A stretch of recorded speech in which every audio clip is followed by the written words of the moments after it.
All right. So being the 401k professional here, you've mentioned 401ks. We've talked about them a whole heck of a lot. So we asked ChatGPT, how should I approach my 401k rollover? And the answer that it supplied was, approaching a 401k rollover can be a complex process, and it's important to carefully consider all of your options. First, you need to choose between rollover your funds into an IRA or into your new employer's 401k plan. Consider factors such as investment options, fees, and contribution limits when making this decision. Next, you'll need to select the specific investments within your new account. It's generally a good idea to work with a financial advisor, such as Colin, to ensure that your rollover aligns with your long-term financial goals, that you're maximizing the benefits of your retirement savings plan. So, what would your grade on that one be?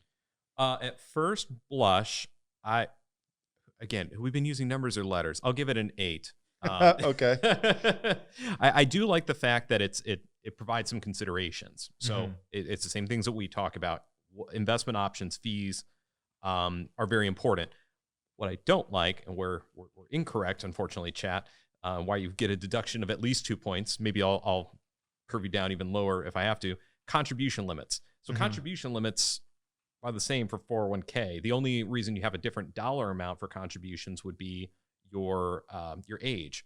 And so there could be a factor where you're not able to contribute too much to a plan because of testing rules. That is way outside of the conversation we're going to have here, but you would never know that unless you weirdly knew and asked your employer about it. So I think from the side that it does talk about, like, investment options. So for example, if I've got an investment that I really like in my old 401k plan, and I look at my new 401k plan and they don't offer that, well, maybe that's a reason that I want to keep my money at my old job.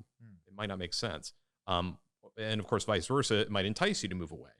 Fees. So, to pull back the curtain on the Wizard of Oz for a second, when we think about fees and retirement plans, your employer's fees for their retirement plans are mostly passed on to you all as individuals. It's rare that an employer will pay for all the fees. And if you do find one of those, hug them tightly and never let them go. But when it comes to the fee conversation, if you're moving from, let's say, a really big organization, say you work for like a Fortune 500 company, and now you're going to go work for a much smaller unit, maybe where you've only got like 5 or 6 employees, but you still have a 401k, well, that smaller plan is going to be more expensive because it's less bodies to spread that cost around. Right. So you achieve economies of scale in your old plan, and now you're going to increase your fees by rolling it over. So you could be helping out an employer by adding your dollars to the plan, which increases the value of the plan, which could reduce the fees, but there's no guarantees in that. And so you shouldn't make your decision based on that. But I think the investment option part and the fees are completely spot on as things you must approach when you're making this decision. And that, would you add anything else to it? Besides eliminating the part where it's talking about the contribution limits, the other thing to remember, there's more nuanced rules in regards to, should I keep my money in the 401k ecosystem? So for example, you are a highly comped employee. So if I was going to put a number to it, let's say you make over like $200,000 consistently every single year. Well, there are strategies that exist in IRAs, individual retirement accounts, which are different from 401ks. 401ks, you can contribute to those accounts regardless of how much money you make. But in the IRA ecosystem, you may not be able to contribute to like a Roth IRA if you make too much money. They basically don't want you to get too much tax breaks in the future. So if you move your money from a 401k to a traditional IRA, not to another 401k, but to a traditional IRA, you might actually mess up an opportunity called a backdoor Roth conversion. Again, outside of the scope of, I think, what ChatGPT needs to talk about right, because we didn't ask it that. Yeah. But this is the thing where if you're a high wage earner, you might be really messing something up by moving your money from a 401k into something else that ChatGPT might be aware of, but you didn't ask that question here. Right. Whereas a financial advisor would say, hey, here's an additional option. Yeah. And it hurts us as the advisor because, well, we get compensated a lot on the assets that we maintain for you, which means we probably need to have them in an IRA.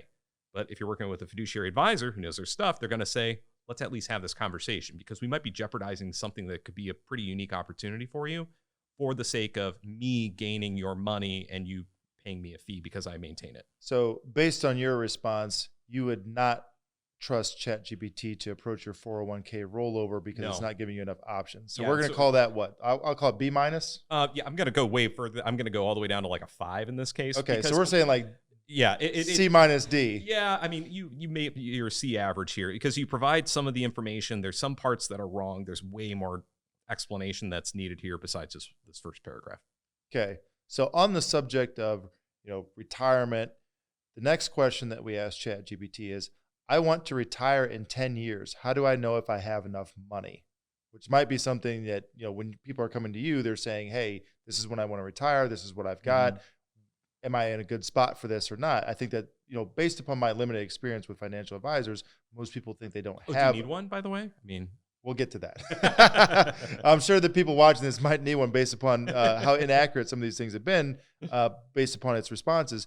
But I think that one of the things that intimidates people working with the financial advisors, they're not sure if they have enough money. So that I think this was irrelevant. And the reason that we asked this is because we could see from a layman's terms, they're not sure if they have enough to work with somebody. Whereas I guess the general consensus would be, I need at least, insert amount here before I talk to a financial advisor.